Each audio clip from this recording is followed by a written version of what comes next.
Avant, on pouvait faire que Bordeaux avec un 20 mètres cubes. On a 3 maisons de retraite là-bas.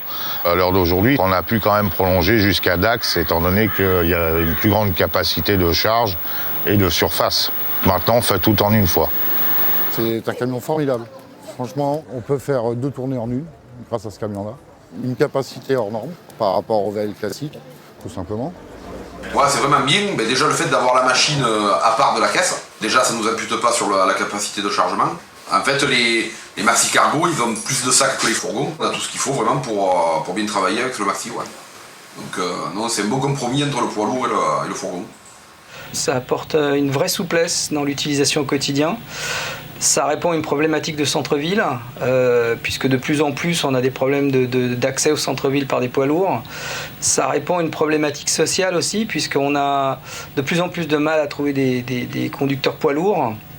Et donc prendre des jeunes et les former sur un EB, quand c'est des personnes qui ont déjà l'EB, c'est déjà beaucoup plus facile. C'est juste une petite semaine de formation. Et ça permet comme ça, effectivement, de pallier très souvent à l'absence soit d'un chauffeur poids lourd qu'on n'arrive pas à recruter, soit même au pied levé de pouvoir remplacer un chauffeur qui ne viendrait pas.